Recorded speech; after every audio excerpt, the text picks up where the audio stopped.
Hello Bangladesh, আসসালামু আলাইকুম। আপনারা সবাই কেমন আছেন? সবাইকে ঈদ মুবারক। পর্তুগালে আজ আমাদের ঈদ, কিন্তু এটাই হলো শখের বিদেশ, যেটাতে আর কি ঈদ পালন করছি, কিন্তু খুবই কষ্ট লাগতেছে। ঈদের দিনও আমাদেরকে যারা বিদেশ করে আর কি সবারই প্রায় ঈদের দিনও কাজ করতে হয়। ইভেন ঈদের দিন কাজ করতে হয় মানে ঈদের নামাজটা পড়ার জন্য আমাদেরকে কতটুকু কষ্ট করতে হয় যারা ওইখানে থাকে আর কি, যাদের বন্ধ পাওয়া যায় না তারা বুঝে। যারা ইউরোপে আছে বা যারা বিদেশেই আছে সবাই জানে, মুসলিম কান্ট্রি ছাড়া যারা ইউরোপে আছে তারাই এটা বেশি বুঝতে পারে, কারণ খুবই কষ্টদায়ক আর কি। আপনি আশেপাশে মসজিদ পাবেন না। আমাদের যদি ঈদের জামাত পড়তে হয় তাহলে ভোর 4টা বা 5টার সময় উঠতে হবে, 10:30টার সময় আপনার ডিউটি।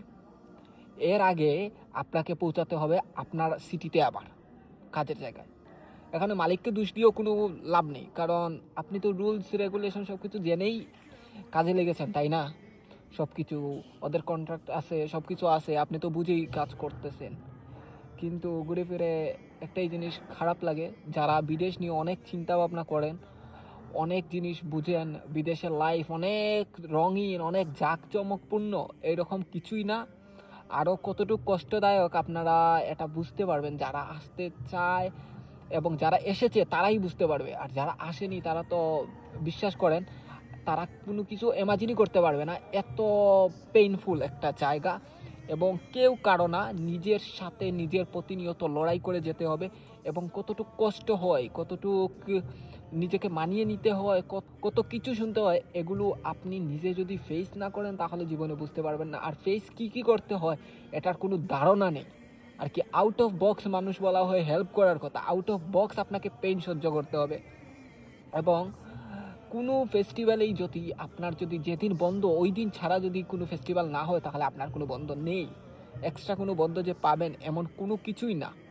আর কারণ ব্যতীত কোনো অ্যাপয়েন্টমেন্টের ডকুমেন্ট ছাড়া আপনি যাবেন ওদের কাছে ছুটি নিতে, তাও দেবে না, কারণ আপনি রুলস জেনেই তো কাজে জয়েন করেছেন। ওরা একটা কথাই বলবে, রুলস মানো না তাহলে ছেড়ে দিতে পারো, এইরকমই আর কি।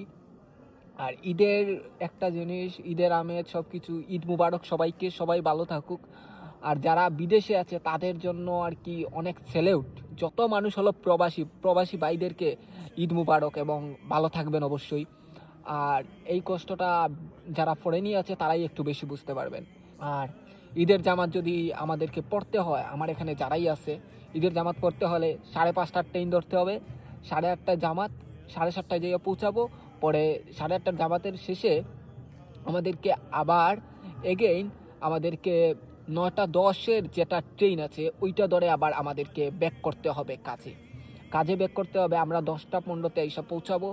তারপরই আর কি আমাদেরকে 10টা 30-এ ডিউটি, এর ভিতরে আমাদেরকে ডিউটিতে প্রবেশ করতে হবে ইনশাআল্লাহ।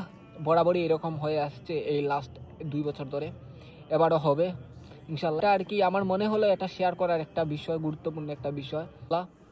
এই ফেস্টিভ্যাল দুইটা আমাদের জন্য অনেক বড় একটা ইমোশন। এই দুইটা ফেস্টিভ্যাল ছাড়া আমাদের কেমন জানি ফিল হয়।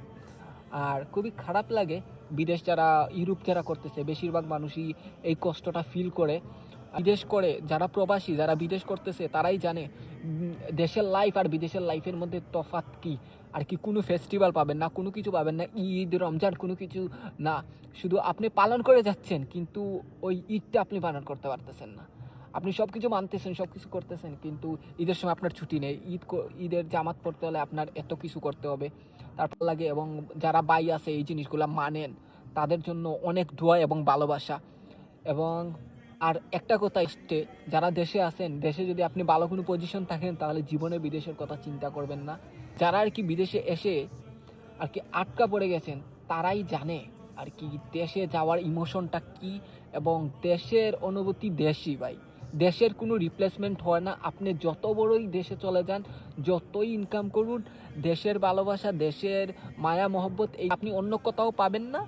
ইভেন এই ইমোশনটা কখনোই আপনি যতই বড় লোক হয়ে যান, যতই যাই হয়ে যান, আপনি ভুলতে পারবেন না। আর ঘুরে ফিরে যারা দেশে ভালো পজিশন আছেন বিদেশের চিন্তাই করেন না। আর ইনশাল্লাহ যেভাবে আমরা দেখি আসলে সেইভাবে সব কিছু হয় না। দোয়া করবেন, সবার জন্য দোয়া। ঈদ মুবারক। ঈদটা আমাদের জন্য দোয়া করবেন, ঈদটা যেন ভালো কাটে, সব কিছু যেন ভালো কাটে। আসসালামু আলাইকুম, ভালো থাকবেন আজকের মতোই।